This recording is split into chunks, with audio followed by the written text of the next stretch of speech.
Ever imagine a game that just feels made for you? Like you go, I want an FPS, but it's also a platformer and it's also a card game and you can speedrun the levels and the writing is really cheesy, but it's self-aware to the point that it circles back around to being funny, and also the music makes me feel like I'm on crack the entire time. Anyway, just a thought. Not like anyone would make that.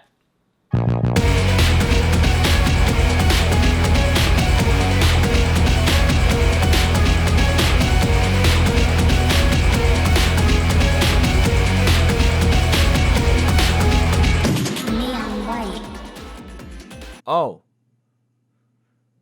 Cool. When Neon White was announced back in its initial Nintendo Direct, I wasn't all that interested. That's not a jab at any one part of the game, just either the trailer was kinda confusing or I wasn't really paying attention. Fast forward a bit to February of this year, and as I was diving through demos in the Steam Next Fest, Neon White was the game that instantly stood out. I'm talking stood out so hard that I labbed speedrun routes with my friend for 2 hours to get top 10 on a single level, and then pre-purchased the game the second it was available before the thought even traveled through my mind that I could have gotten a review code as a so-called influencer. Now, I would say I'm glad I bought it because I can freely speak my mind without needing to put text at the bottom of the screen that says review key provided by publisher, but it doesn't really matter given that I'm about to praise the ever-living shit out of this game. They deserve my $22.49, along with however much they charge for the vinyl soundtrack when it inevitably releases. Set your price, fuckers, watch me! Neon White is a game that oozes so much style that it might just be one of the most video games ever made, but I don't think I can really start this review without being a bit more presentable first. Okay, now I can talk about the game. There's no good way to ease anyone into the concept of Neon White. The developers have been using the tagline "for freaks" in the marketing since the start, so if you're the kind of person that gets scared when you walk by a hot topic, I'm gonna have to ask you to exit out of the video, lest you have a heart attack when you find out the soundtrack has been specifically engineered to make you piss and shit your pants at the same time. The core gameplay is simple. Scratch that, simple's a boring word. It's straightforward, easy, uncomplicated, uninvolved. These all suck. You play as Neon White, plucked from hell to do God's dirty work, and it's your job to kill every demon in sight and make it to the end of each level as fast as possible. As you grapple between towering skyscrapers and sprint across glass oceans, you pick up cards that function as weapons, but can also be discarded to activate a movement ability, like a dash or grenade. That's it. Go on, clear the level. I'll take it. Oh, you got a silver medal? Cute. Now, check the leaderboard.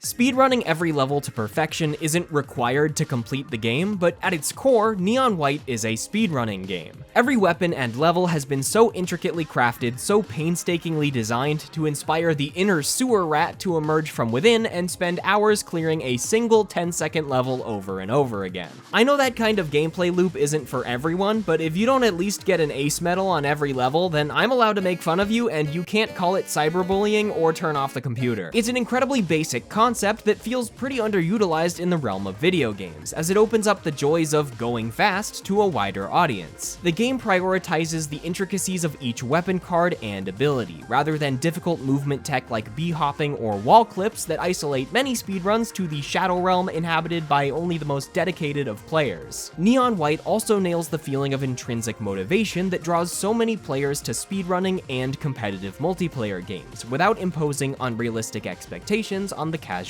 player.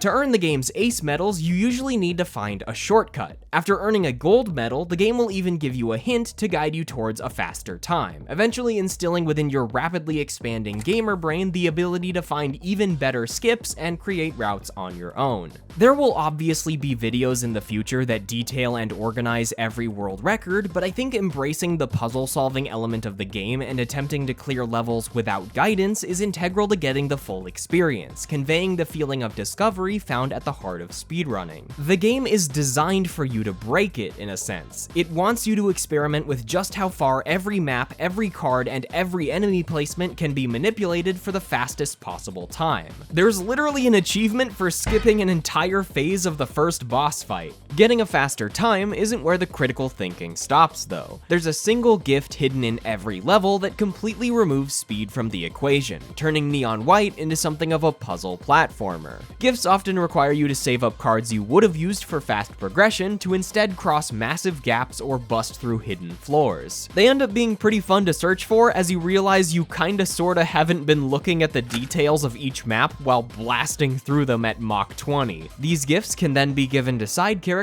for bonus levels and interesting conversations, which I'll discuss in a little bit. The leaderboard feature allows any player, casual or freak, to feel that constant sense of improvement, even if they aren't fighting for number 1.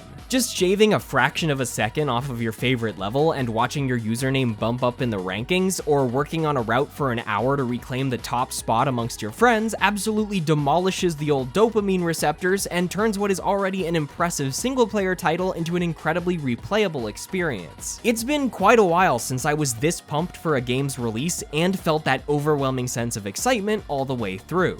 Gunning it through level after level, flicking my mouse to blast demons with shotguns and fly through the air, breakcore music pummeling down on my soul and wind flowing through my metaphorical hair, it's just awesome. It just makes you feel awesome. It took me over 30 hours to finish my playthrough, mostly because I was physically incapable of proceeding to the next level without finding a bunch of cool shortcuts. I've never really considered myself to be amazing at video games, but when I finally rolled credits and saw that I was in the top 100 overall, that felt pretty cool. I'm sure I'll get knocked down more than a few pegs by the time I finish this video, but I get it at least. I get why people speedrun. It's pretty fun. Also, you can talk shit to your friends, which is infinitely more enjoyable than getting flamed by someone you don't know in a multiplayer game. I can send a picture of me beating a time to one of the nicest guys I know, only to get a response that says bitch and then check your times a couple days later. The feeling of wanting to dodge responsibilities to take back your favorite courses and then talk shit when you finally do adds another layer of enjoyment that I've never really felt with any game before. Now, Neon White wouldn't be Neon White if it were just a speedrunning game, because it's a lot of things. It is an FPS platformer, but it's also got an absolutely sick as hell soundtrack, a beautifully striking visual style, and it's cringe. You are my Sasuke, man. The darkness to my light. On purpose. Like, in the best way, where I'm assuming all the devs and writers got together and started spitballing the stupidest jokes they could think of, and if anyone in the room went, is that too awkward and or horny? That was just confirmation that it was going in. You're so lucky you don't have big boobs, White. They get it the worst. You think I don't have things that sweat? I've found that while most players are unanimous on their enjoyment of the gameplay, the writing is definitely the more controversial element, so to speak. It's not poorly written or edgy per se, but in being self-indulgent, it offers a vibe all its own that some people are definitely not a fan of. The game takes a lot of risks comedically and cranks a bunch of character stereotypes up to 11, so I will concede that it can be very hit or miss depending on your general interests. There are plenty of comparisons and critiques that have already been made. The character gifting events have been likened to Danganronpa, the overall writing is rather anime and JRPG inspired with its flirtatious dialogue alongside a gods and demons storyline, and its tongue-in-cheek references range from White explaining the word pog to Violet singing My Chemical Romance.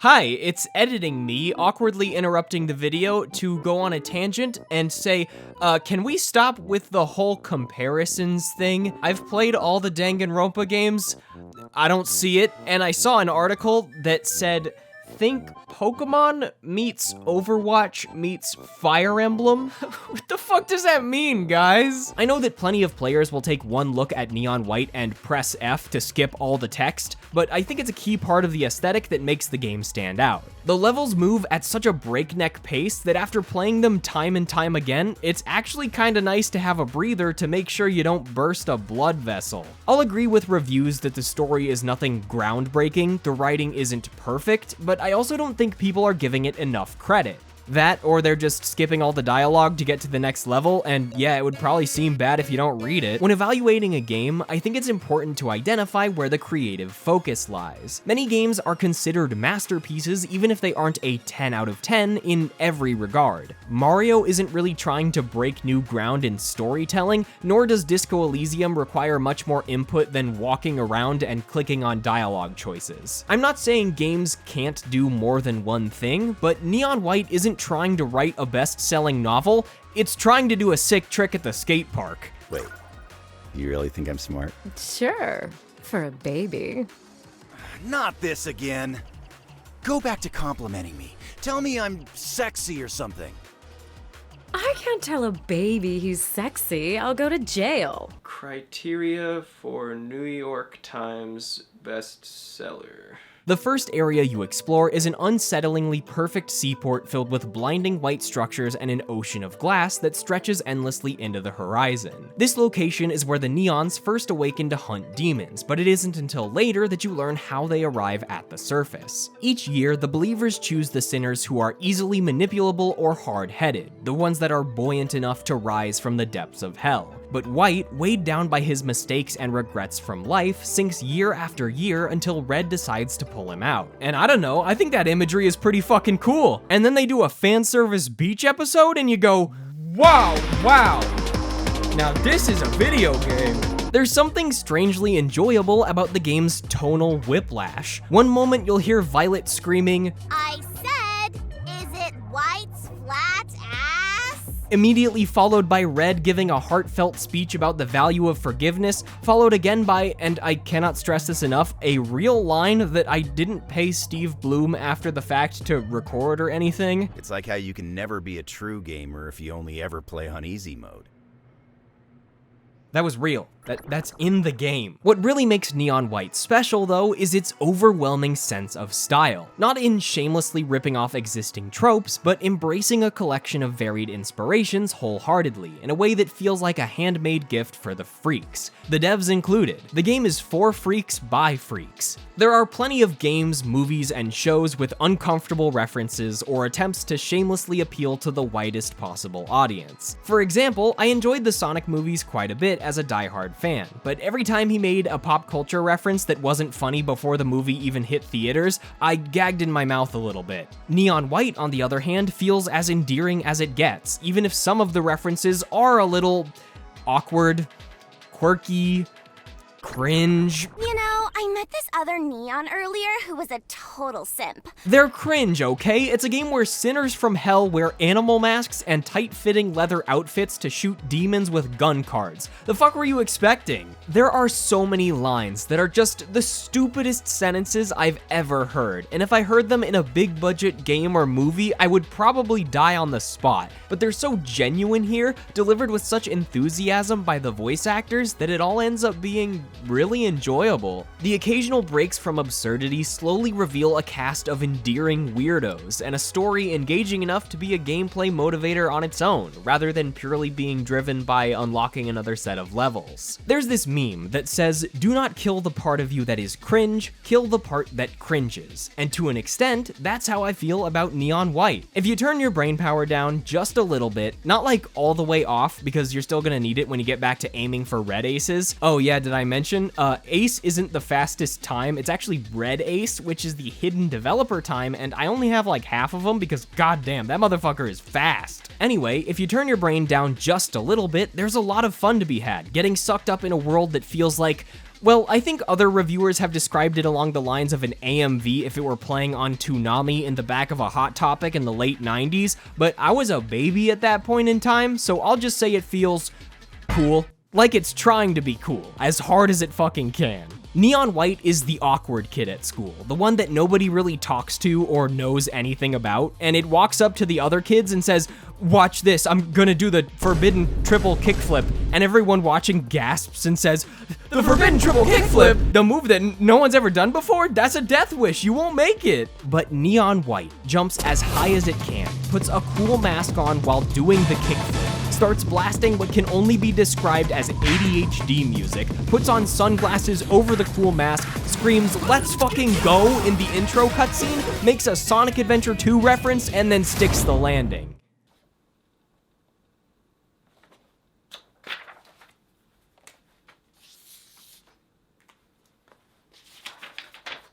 That kickflip analogy encapsulates my feelings about the game better than most traditional reviewing methods ever could, but before I wrap things up here, in the interest of staying true to the element of speedrunning, I'm gonna speedrun the boring part of the video so I don't lose quite as many people before the ending. Can I get a timer?